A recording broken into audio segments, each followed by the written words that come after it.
Bienvenue dans cette nouvelle édition du QG News. Voici les titres de l'actualité. En Côte d'Ivoire, le projet de nouvelle constitution initié par le président Alassane Ouattara fait débat. 23 partis de l'opposition ont formé un collectif pour réclamer l'annulation du projet. Au Rwanda, l'Institut national de la statistique a mis à jour l'état actuel du chômage dans le pays. Le taux de chômage atteindrait 13,2% en 2016, alors qu'il était estimé à 3,4% en 2012. Et puis, retour en fin d'édition sur la légende de l'Afrobeat, le Nigérian Fela Kuti. Ce mardi 2 août 2016 marquait les 15 ans de sa disparition. Nous y reviendrons dans cette édition. Mais tout d'abord, en Tunisie, le président Béji Caïd Essebsi a nommé ce mercredi 3 août un nouveau Premier ministre afin de former un gouvernement d'union nationale. Il s'agit de Youssef Chahed. Sa nomination intervient 4 jours après la destitution de Habib Essid et doit encore être approuvée par le Parlement. Le nouveau Premier ministre disposera de 30 jours pour former un gouvernement d'union nationale. En Côte d'Ivoire, un nouveau groupement politique a été créé le 1er août 2016 pour dire non au projet de réforme constitutionnelle du président Alassane Ouattara. Il s'agit du CODE, le collectif des partis de l'opposition démocratique. Ce collectif constitué de 23 partis de l'opposition réclame l'annulation du projet de nouvelle constitution. Un reportage de notre correspondant Olivier Conan. Du nouveau dans le paysage politique ivoirien, le Code, collectif des partis de l'opposition démocratique, a été porté sur les fonds baptismaux par l'opposition ivoirienne. Le FPI, RPCI, COGEP, URD, MFA, ADEMSI, Leader, au total 23 partis se retrouvent au sein du Code en faisant fi de leur diversité idéologique. Objectif, mutualiser leurs capacités pour empêcher l'aboutissement du projet de nouvelle constitution devant instaurer la Troisième République. L'opposition rejette notamment la nomination par le président de la République d'un vice-président en cours de mandat par le biais de mesures transitoires. La création d'un Sénat dont un tiers des membres seraient nommés par le président de la République suscite également le courroux de l'opposition. Une opposition qui réclame le maintien dans la Constitution de la Commission électorale indépendante. Dire au président de la République de retirer purement et simplement cette nouvelle Constitution, donc cette Troisième République, dans la forme comme dans le fond, nous ne sommes pas d'accord parce qu'on estime qu'il n'est pas opportun. Vu que nous avons traversé une grande crise et que les Ivoiriens ne sont pas encore réconciliés, nous avons encore beaucoup d'exilés, beaucoup de prisonniers politiques. Il est important de procéder d'abord par la réconciliation. C'est une question de fond. Le chef de l'État a mis en place un comité de 10 experts pour rédiger la nouvelle constitution. L'opposition réclame au contraire une assemblée constituante ou à défaut une commission constitutionnelle représentant toutes les forces vives de la nation. Dans le cas du président de la République, fût-il le président, il n'a pas ce pouvoir, il n'a pas cette prérogative de décider de doter la Côte d'Ivoire d'une constitution.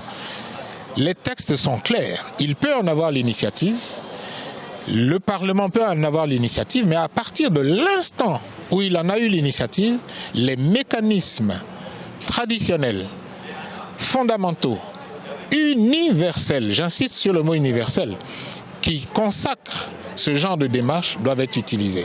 Les 23 partis signataires de la déclaration du 30 juin 2016 contre le projet de nouvelle constitution sont membres du Code.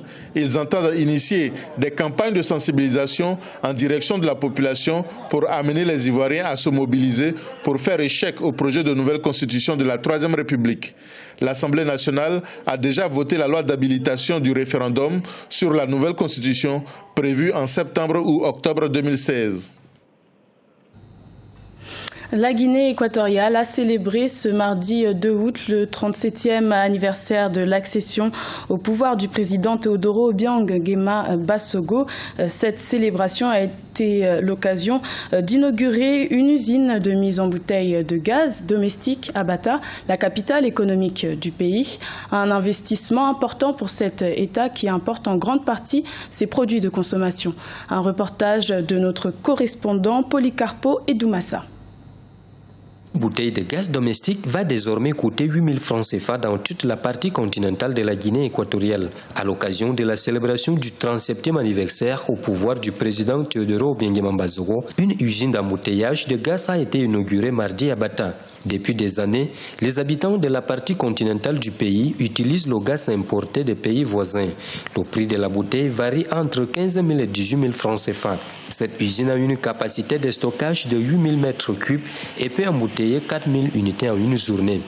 Sa mise en service permettra aux consommateurs de la région continentale d'acheter une bouteille de gaz domestique à 8 000 francs CFA.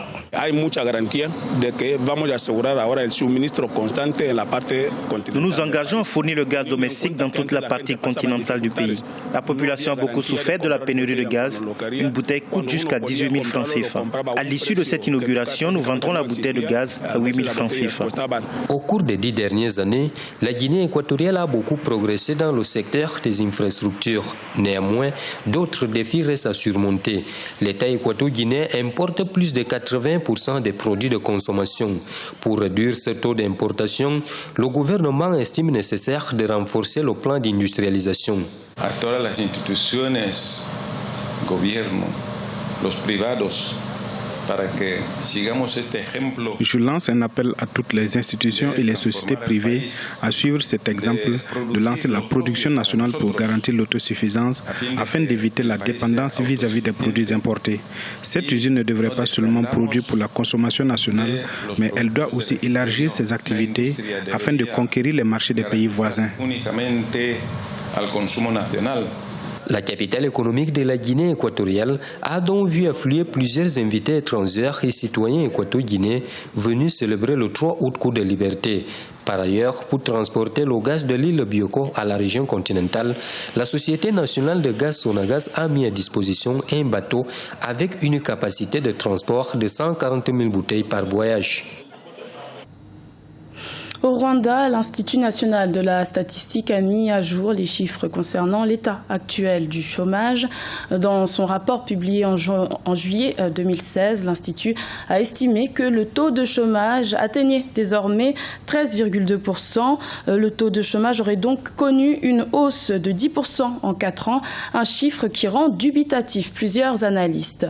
Les précisions dans ce reportage d'Oliva Jacotan. Le taux de chômage est désormais de 13,2% au Rwanda, selon l'Institut national de la statistique. Une nouvelle étude qui vient clarifier la situation des sans-emploi dans le pays, estimée à 3,4% depuis les recherches de 2012. L'analyse de 2016 a pris en compte plus de 6,5 millions de Rwandais âgés d'au moins 16 ans. Près de 3 millions d'entre eux bénéficient d'un emploi et 430 000 n'ont pas encore eu la chance d'exercer une fonction. Le taux de chômage dans le milieu urbain est de 15,9%, tandis que celui du monde rural s'élève à 12,6%. Si on regarde la méthodologie utilisée, la statistique est réalistique. Mais si on regarde la réalité, le contexte rwandais même, il doit y avoir d'autres aspects de la réalité qui n'a pas été couvert, qui n'a pas été touché par l'enquête. Avant, on disait 3,4, mais on se demandait comment on est arrivé à 3,4, alors que à l'œil nu, ça se laisse voir que ceux qui cherchent l'emploi ici au Rwanda sont très nombreux. Le nouveau chiffre, d'où 13,2%, plus ou moins proche de la réalité. En 2014, les diplômés de l'université publique du Rwanda étaient environ 5 000. Ils sont passés à 8 000 en 2015 et à 8 500 en 2016. Une main-d'œuvre qualifiée, mais difficilement absorbée par le marché de l'emploi. Certains observateurs préconisent l'entrepreneuriat et d'autres la limitation des naissances pour mieux lutter contre le chômage. Ils peuvent réduire le nombre d'enfants qu'ils font comme ça, mais peut-être dans les années 2050, le problème serait résolu. Sinon, ça serait plus grave. Toute cette jeunesse qualifiée devrait avoir des connaissances supplémentaires dans le domaine d'entrepreneuriat, dans le domaine de business, dans le domaine de montage et gestion des petits projets. Les 30 districts du pays disposent au moins d'un centre incubateur pour mieux insérer professionnellement les jeunes. Celui de Kigali a déjà trouvé de l'emploi à 51% des jeunes ayant sollicité ses services. L'actuel gouvernement rwandais compte beaucoup sur la création de 200 000 emplois non agricoles annuellement d'ici 2018 pour mieux lutter contre le chômage et le sous-emploi. Retour à présent sur un monument de l'Afrobeat. Fela Kuti, ce mardi 2 août 2016, marquait les 15 ans de sa disparition. Tout au long de sa vie, celui que l'on surnommait le roi de l'Afrobeat sera illustré par des prises de position contre les régimes militaires du Nigeria. Un livre est sorti sur cette icône de la musique qui vit encore à travers ses œuvres. Idlet Mirabel Bissou. Fela Kuti, le roi de l'Afrobeat. 15 ans après la mort du père de cette variété musicale, le Nigeria, l'Afrique, le monde se souvient encore de l'artiste et de son engagement sans faille pour la liberté, la démocratie et la lutte contre l'oppression. C'est le 2 août 1997 qu'il a déposé à jamais le micro, laissant à l'aîné de ses fils, Femi Kuti, le soin de perpétuer son œuvre. En 2016, ses œuvres restent les symboles forts de l'Afrobeat. Fela Kuti, la signification de son nom à Yoruba évoque la grandeur d'un artiste charismatique et mythique qui aura porté sa musique en bandoulière comme une arme de revendication massive.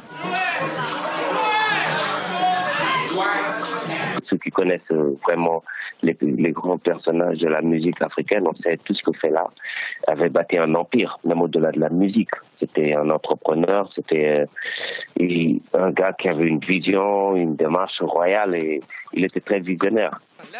Fela Kuti aime à répéter que la musique était l'arme du futur. C'est avec la musique qui s'est érigé tout au long de sa vie comme un opposant politique de premier plan dans le Nigeria des années 1970 à 1990, dirigé par des régimes militaires successifs. La musique pour le chanteur et saxophoniste devient alors une arme pour dénoncer, défendre, adoucir et consoler. C'est ainsi que l'ascension de l'Afrobeat sera précédée de la radicalisation et de la conscientisation politique de l'artiste. Aujourd'hui, la jeune génération ne connaît pas vraiment Fela, mais par exemple, la musique nigériane qui s'est écoutée un peu partout dans le monde, on peut dire qu'elle a été inspirée par la musique de Fela. Aujourd'hui, on voit des Davido, on voit des P-Square, Toufet Idibia, tous ces gens-là qui sillonnent le monde avec leur style Naija. Mais Naija, c'est juste de l'afrobeat moderne. De retour au Nigeria en 1970, après une tournée aux États-Unis où il rencontre des membres des Black Panthers et la scène free jazz américaine, Fela cesse de chanter en Yoruba. Dans ses textes, il utilise le pidgin, langue créole anglaise en Afrique subsaharienne, pour atteindre un large public africain. Il s'est éteint le 2 août 1997. Le père fondateur de l'Afrobeat a laissé un héritage culturel dont les empreintes marquent de manière indélébile le patrimoine musical africain.